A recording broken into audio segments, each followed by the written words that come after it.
Emma, a 25-year-old, had been silently battling mounting stress for weeks. When she finally sought help from her parents, things took an unexpected and harrowing turn. What followed was a fight for her sanity and her very survival. How did Emma confront her inner demons, and what shocking trouble did she face after reaching out to her parents? You'll find out in this true story.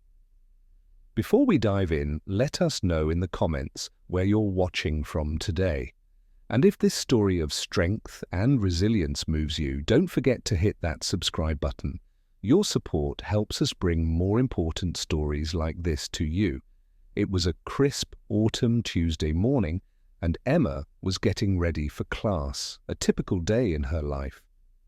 The leaves outside her window were a mix of vibrant reds and yellows, a beautiful contrast to the dull ache that had settled in her chest for weeks now. She was a young girl in her 20s with a bright future ahead of her, or so it seemed. She was dressed in her usual casual style, a comfortable pair of jeans and a simple sweater, her hair pulled back in a practical ponytail.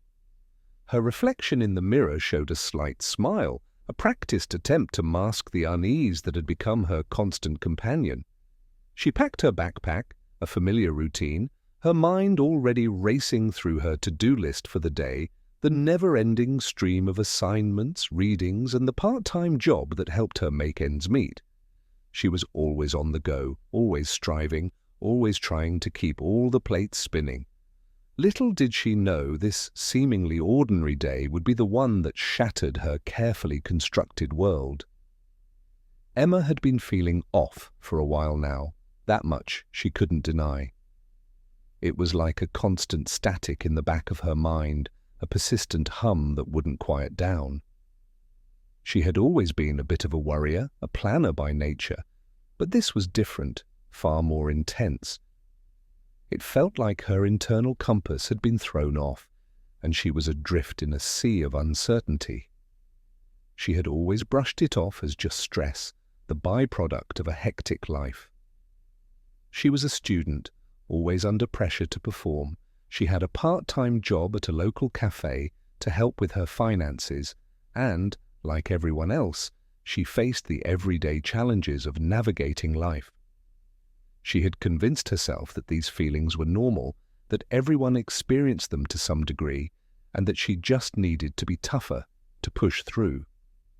So, she ignored the racing heart that often pounded in her chest, the constant worry that seemed to cling to her like a shadow, the sudden feeling that something terrible was going to happen, a looming sense of dread that would wash over her without warning. She tried to convince herself that she was just tired, that a good night's sleep would fix everything. But this time, it was different. This time, it was impossible to ignore. This time, her body and mind had decided to stage a full-blown rebellion, leading her to a doctor's office, a place that she had always tried to avoid, where she received a life-altering diagnosis. She sat there quietly, fidgeting with the hem of her sweater, as the doctor explained her condition, her voice calm and measured, almost detached. The words were heavy, like lead weights on her shoulders, each syllable landing with a thud in the silence of the sterile room. Generalized anxiety disorder. The doctor's voice was kind, her eyes filled with genuine concern, but Emma felt like her world was tilting on its axis, the solid ground beneath her feet suddenly turning into quicksand. She had never heard these words before. They sounded complicated and unfamiliar, alien, as if they were describing a condition she couldn't possibly have. It was like hearing a foreign language, spoken in a place she had never visited, in a life she didn't recognize. The doctor continued, explaining the symptoms, the causes, and the possible treatments, but the words were just a blur. Emma's mind was racing, her thoughts colliding like bumper cars, each one more chaotic and frightening than the last. Emma had no idea what it meant. Anxiety, what was that? Was she broken? Was she going insane?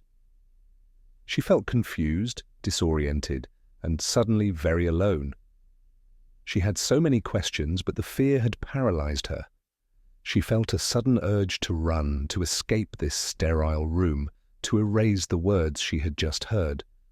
For a moment, she wanted to say that the doctor was mistaken, that she was just stressed, a little tired, and nothing else, that she didn't need this label, this diagnosis.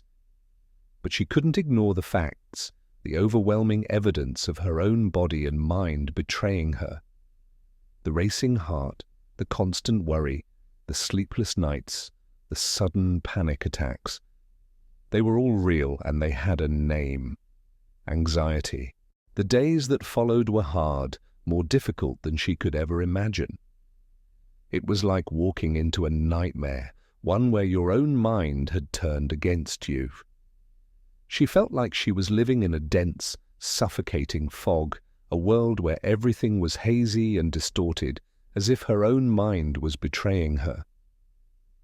It was like the world had become a scary place, filled with unknown terrors, and her own thoughts were the villains, constantly whispering doubts and fears into her ear. Even simple tasks like walking to class became a battle against her own mind. The fear of failing, of not being able to concentrate, of having a panic attack in public, was overwhelming. She tried her best to hide what was happening to her, to maintain the facade of normalcy, but inside she was falling apart, each day a step closer to complete collapse. Sleep became her enemy, the nights long and restless, filled with racing thoughts and vivid nightmares. Concentration was a distant friend, something she remembered fondly, but could no longer reach. Her job at a small cafe, a place she once enjoyed, turned into a daily challenge, the simple task of making coffee now a Herculean effort.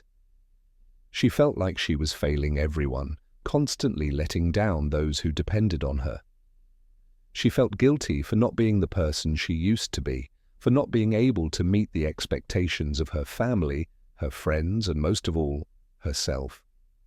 She would often find herself staring out the window, lost in her thoughts, unable to focus on anything.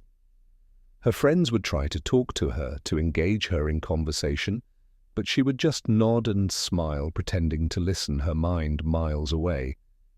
She avoided social gatherings, the crowds and noise too overwhelming, too triggering. Her world was shrinking, getting smaller and smaller with each passing day, a solitary confinement where she was both the prisoner and the warden.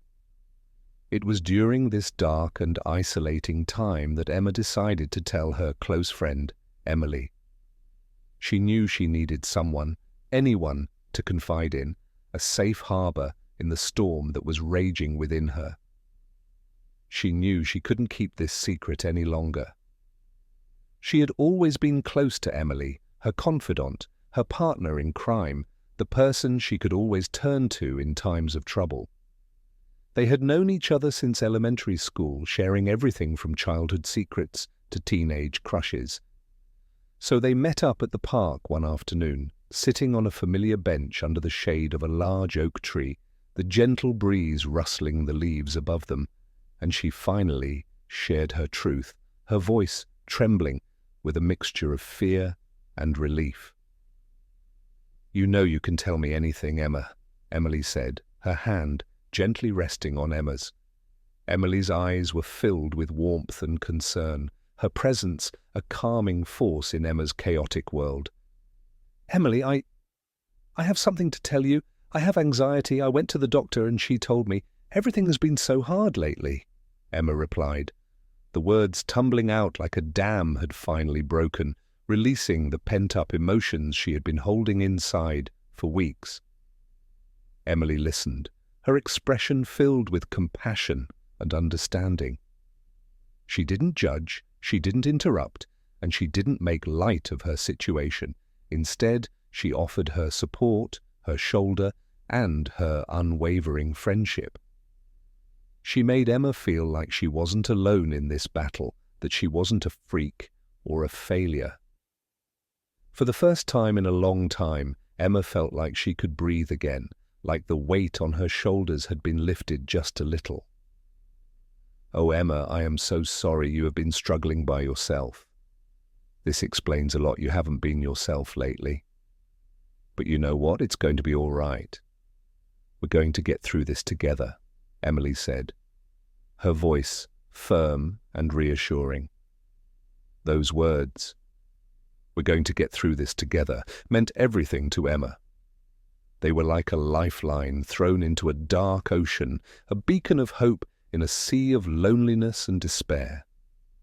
They were the words she had been longing to hear, the validation she needed to know that she was not alone. For the first time since her diagnosis, Emma felt a glimmer of hope, a tiny spark of light in the darkness that had surrounded her. She allowed herself to believe that maybe, just maybe, things could get better. Next, she had to face her family, her parents. This was a monumental task, a hurdle she had been dreading for weeks, far harder than she had imagined.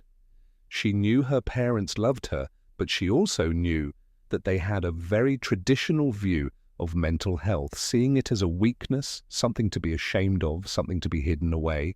She also worried that they may not understand her situation, that they may try to dismiss her feelings and tell her to just snap out of it, something she had heard countless times growing up.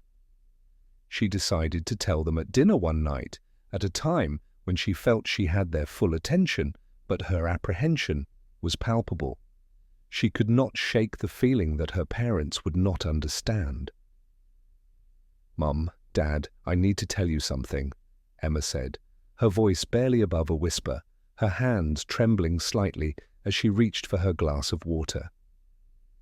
"Is everything okay, sweetie?" her mum asked, her face instantly filling with concern. Emma could see that they cared, but she also knew that they didn't really understand what she was about to say. "I've been diagnosed with anxiety disorder. I'm having panic attacks and it's making everything difficult," Emma said, the words coming out like a confession. She watched as their expressions shifted from concern to confusion, and then a hint of skepticism. "Anxiety? Sweetie, you're too young for such things. Maybe it's just stress," her dad said, trying to sound reassuring. "Try to relax more, get some exercise. We all get a bit worried at times." He genuinely meant well, but his words fell flat. It was clear that he didn't see her struggles as a serious medical condition, just the byproduct of the pressure she was under. Emma's heart sank, feeling the weight of their lack of understanding. Her parents hadn't grown up with these kinds of conversations, and they never had any real information on mental health. She tried to explain, to articulate the intensity of the fear and worry that had taken over her life, but it was like her words were passing them by, as they just weren't familiar with what she was going through. She had hoped for comfort and acceptance, but instead she faced their denial and gentle dismissals. She could see that they listened, but their minds were set on her problems not being as severe as she was making them out to be. "It's not just stress, Dad. The doctor said it's a disorder," Emma said, trying to reason with them, but was interrupted by her mum. "Are you sure, honey? It's probably just a phase, or maybe you're making a big deal out of it. Everyone feels anxious at times. We all manage somehow," her mum asked. It was clear they were trying to offer her comfort, the only way they knew how, even if it was the wrong one. Those words hurt her more than she could admit, like a sharp knife twisting in her heart. It was clear her parents thought she was just being dramatic, making a big deal out of nothing, and that she could simply snap out of it if she wanted to. She was not only fighting against her anxiety, but also against the complete lack of understanding from the people she loved the most, the very people who were supposed to be her support system, her rock. She felt like she was alone again, adrift in the same ocean she had tried so hard to escape. That's when Emma knew she had to take control of her own healing. She realized that her parents were not going to understand, and she had to seek help elsewhere. That's when she started her therapy sessions, an appointment she had made herself the day after her diagnosis. She knew she needed professional help to manage her condition, a qualified therapist who would not judge her or dismiss her struggles. It's normal to feel overwhelmed by a new diagnosis, Emma. It's a process, not a quick fix. We'll work together to find what strategies will help you, her therapist said, her voice calm and reassuring, providing a stark contrast to the chaos in Emma's own mind. Emma listened to her therapist carefully. She practiced the coping mechanisms they taught her. She tried different medications, each one a step further in her journey to recovery. She journaled her thoughts, she practiced meditation, she engaged in physical activity, all in an attempt to soothe her racing mind. She had good days, days when the anxiety seemed to be under control, and she had bad days, days when it felt like the panic was going to consume her. It was a journey of hope, of despair, and of resilience, a constant battle between her mind and her will. She took each day as it came.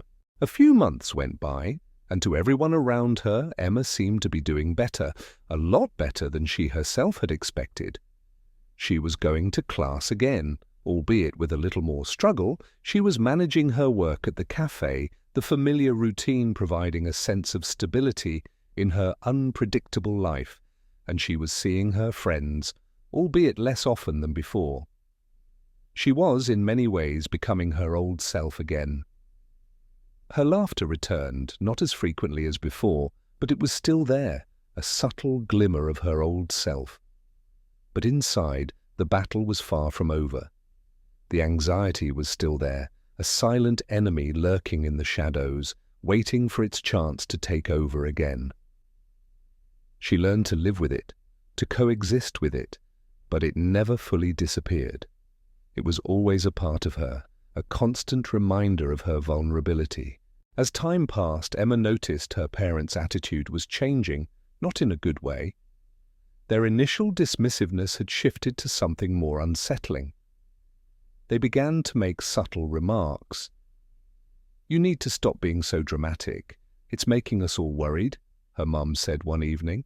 "Honestly, you're always complaining. It's exhausting," her dad added, his tone dismissive, his words cutting through her like a knife. It was like her pain had become a burden for them, and they were getting tired of it.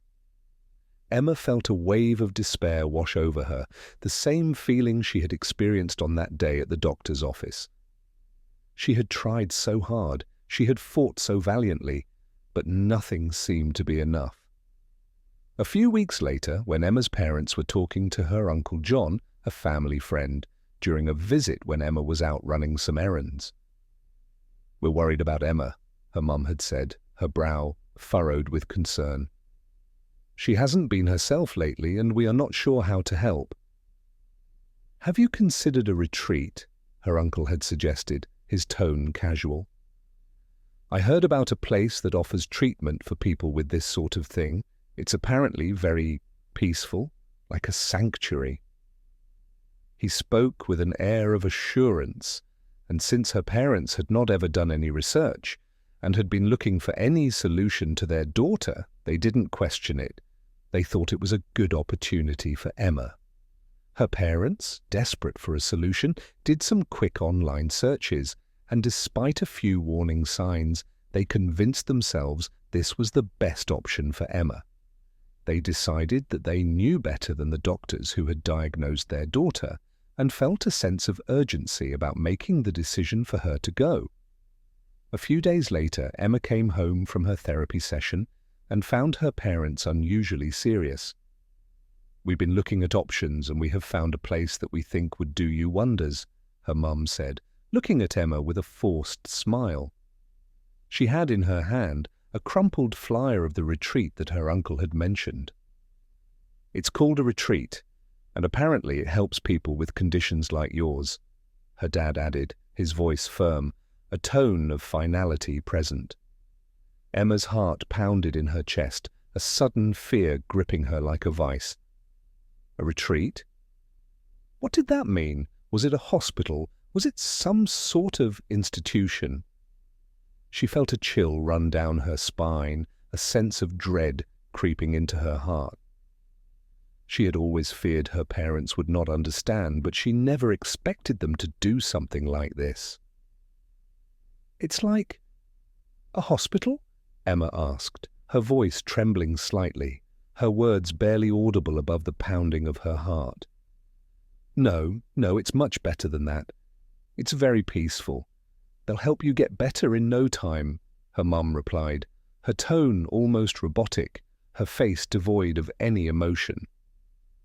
But Emma saw a strange look in her eyes, a hint of something she could not place her finger on, a subtle spark of something cold and unsettling, something she had never seen before. It was like her mother was reading from a script, reciting lines she didn't fully understand, like her mind had been replaced by someone else. "We've already made the arrangements," her dad added, his voice firm and final, leaving no room for discussion, for debate, for any alternative. He looked at Emma as if she was a piece of furniture they had decided to move to a different location. Emma felt like she had been punched in the stomach, a sharp, sudden pain that took her breath away. She couldn't believe what she was hearing. Her parents were talking about sending her away to some unknown, mysterious place, a retreat that sounded more like a prison. They were making decisions about her life without her input, without her consent, as if she was not even a person, as if she had no voice, no rights. This was not support, it was a betrayal, the ultimate abandonment from the people who were supposed to love her unconditionally, the people she had always relied on. She had trusted them, she had believed in them, but they had shattered that trust, leaving her feeling lost and alone. She tried to argue, to explain that she was making progress, that therapy was helping, that she didn't need to be sent away, but her parents were deaf to her pleas, their minds already made up.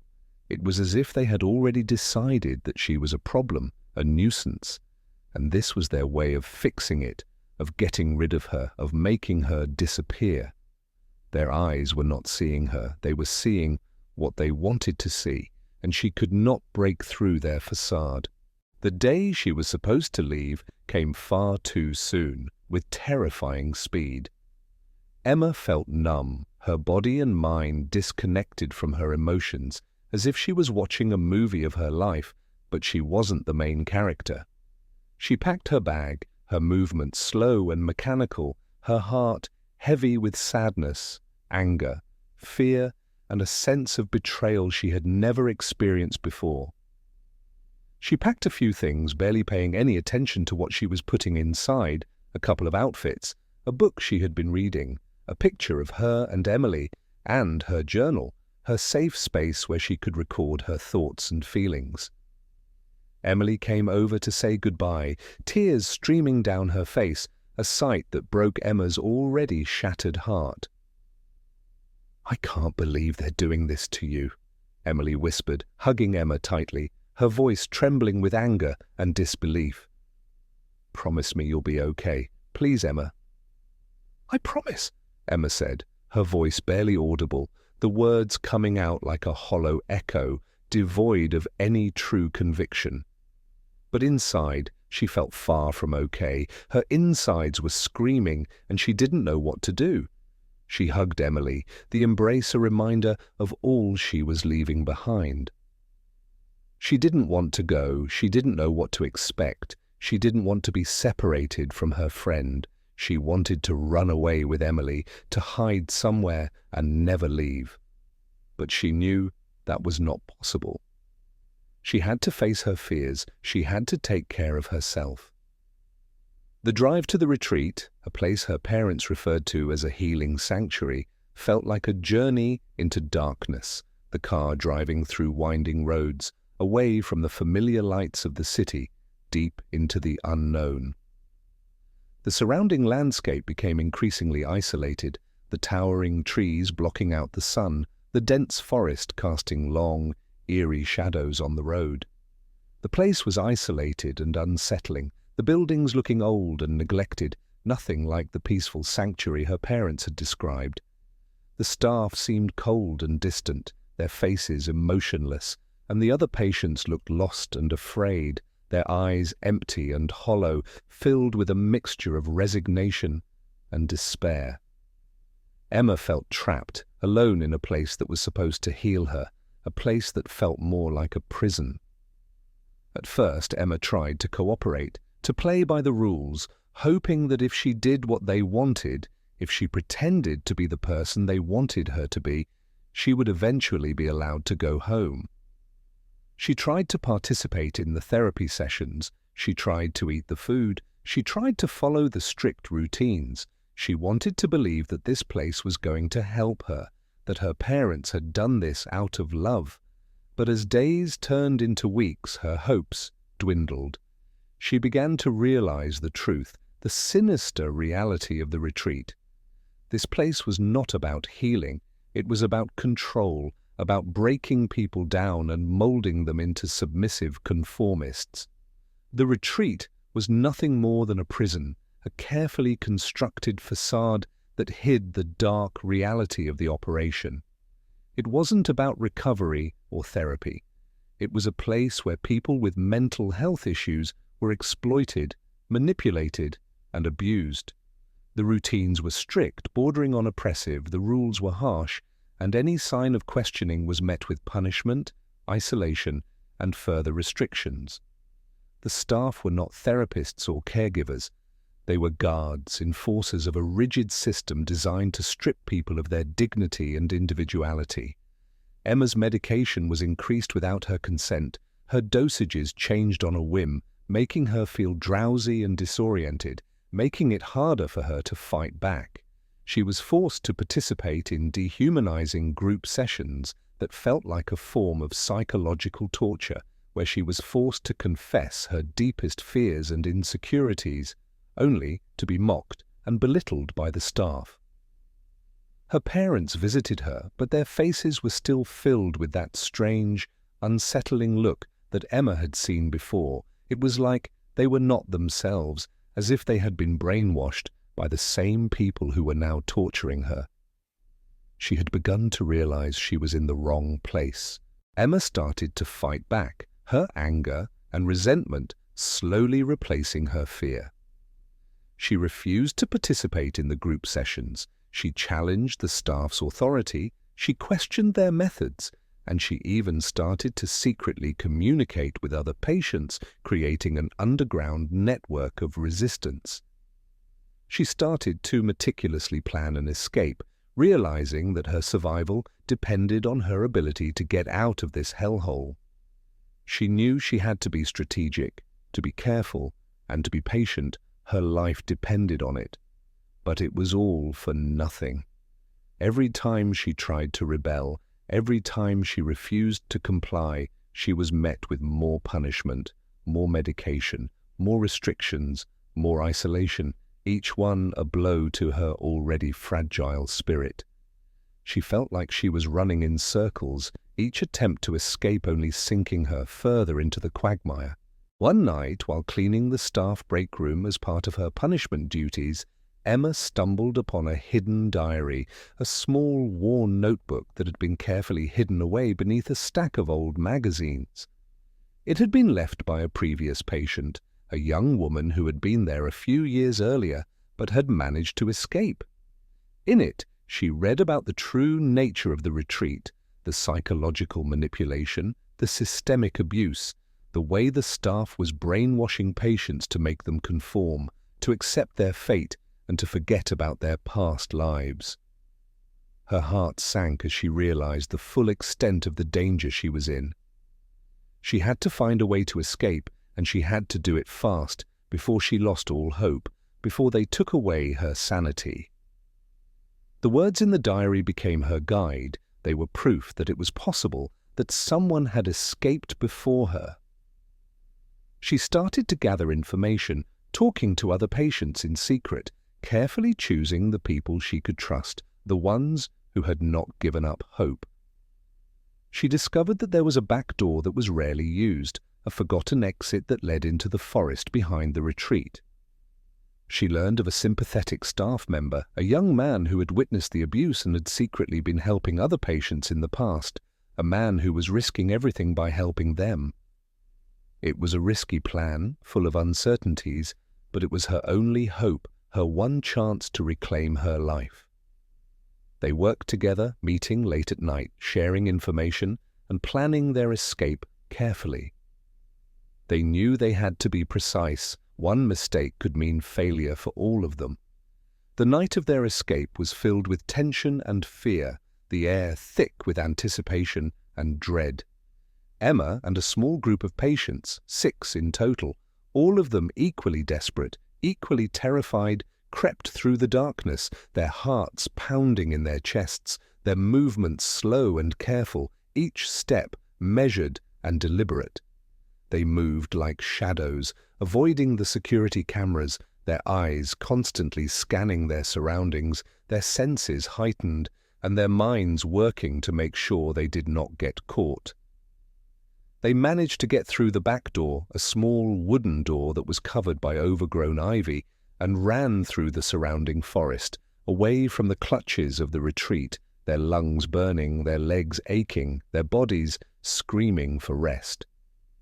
It was a dangerous journey, the forest dark and treacherous, the ground uneven, the trees casting long, looming shadows. They ran on adrenaline, their fear propelling them forward, their determination driving them to safety. They kept running, pushing their bodies past their limits, refusing to give up. They were finally free, but freedom came with its own set of challenges.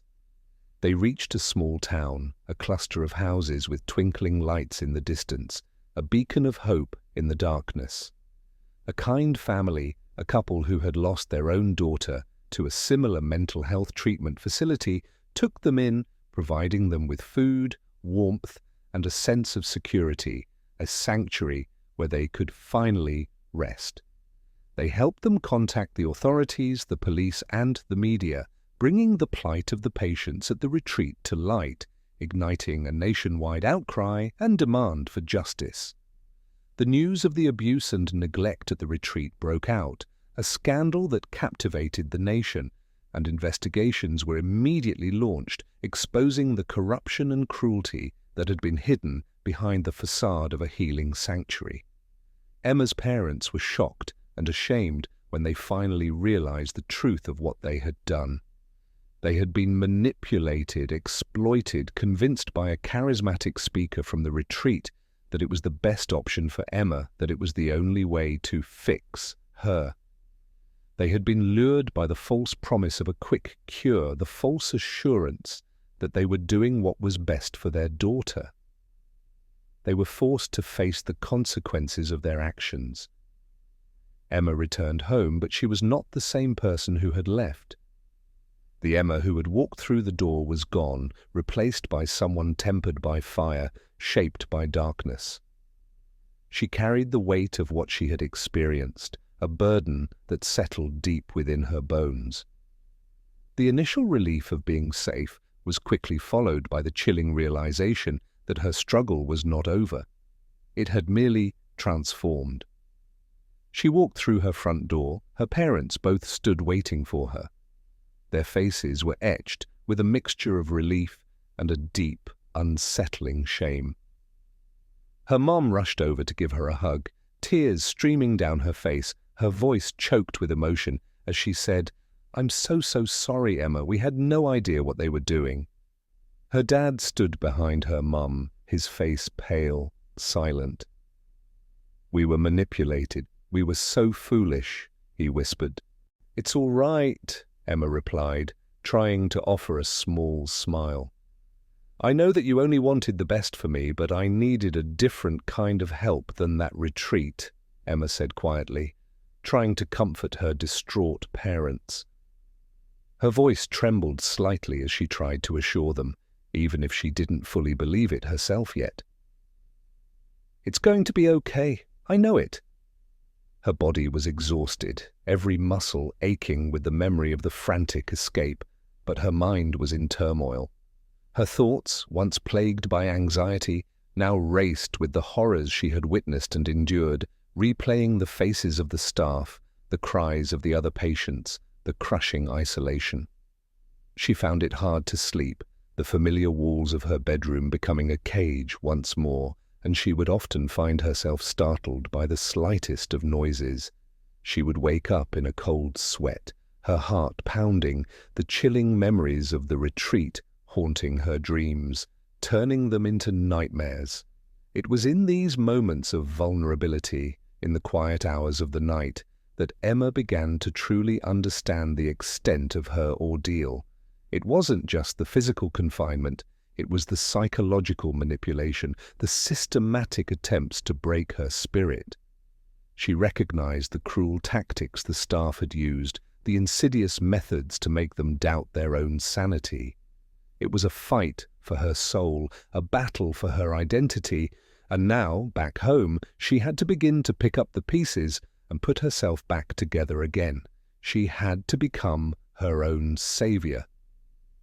This time, her fight was internal, a quiet war waged within the confines of her mind.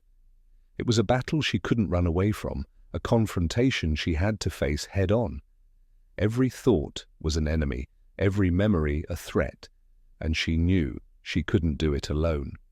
She sought help, she reached out to her therapist, sharing her experiences and working to untangle the twisted threads of her past. She began the long and difficult process of untangling the horrors she had experienced, of identifying the patterns of abuse and manipulation, and of acknowledging the pain they had caused.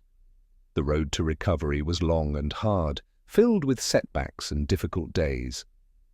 Some days were easier. She could get out of bed, eat a proper meal, and enjoy the sun on her face. But other days were more difficult. She would feel the familiar grip of anxiety and fear. Her world would shrink, and she would feel like she was back in the darkness of that retreat. She would find herself on the floor, unable to breathe, her mind filled with terrifying images. She would cry for hours, unable to control her emotions, unable to feel anything but pain. But slowly, with each session, with every conversation, with every step forward, Emma began to reclaim her narrative. She had been a victim, yes, but she was also a survivor. She had been broken, but she had been remade. She started to write, her journal becoming a safe space for her, a place where she could pour her pain, her anger, and her fears. She started to talk to Emily, sharing her experiences with her, and her friend gave her strength, gave her hope, and gave her the courage to keep fighting. She realized that her experiences, as horrific as they were, could be a source of power. She had survived, she had resisted, she had escaped, and she would not be silent. Her voice had been taken from her, but she had found it again. She had claimed it as her own. It was a journey of self-discovery, a process of healing, and a path that led her towards a new understanding of herself and her place in the world. It wasn't an overnight transformation, it was a gradual awakening, a slow and deliberate process of rebuilding herself, brick by brick, and finding the strength to move on from her past. She realized she was no longer the fearful girl who had walked into that retreat. She was someone stronger, someone wiser, and someone who was ready to fight for others. She became an advocate for mental health awareness, using her story to fight for a better understanding of mental illness and to protect others from exploitation, from the same fate that she had experienced. She started a blog, sharing her experiences, her thoughts, and her feelings, creating a platform for others to speak out. She started speaking at conferences, to community groups, and even to lawmakers, sharing her story with the world, fighting for better access to mental health care and for the rights of people who were often silenced and marginalized. She was finally living her life on her own terms. And even though her journey was far from easy, she knew that she could face whatever came her way, that she had the strength and the courage to overcome any obstacle, any challenge, any adversity.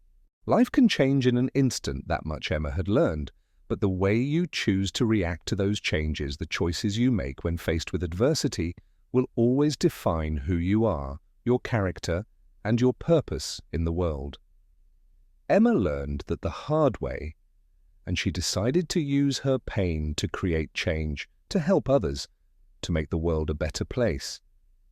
She had found her voice, and she was not afraid to use it. She was finally in control of her destiny. Thank you so much for watching. If you enjoyed this story, please don't forget to like, share, and subscribe to our channel. We'd love to hear your thoughts in the comments below.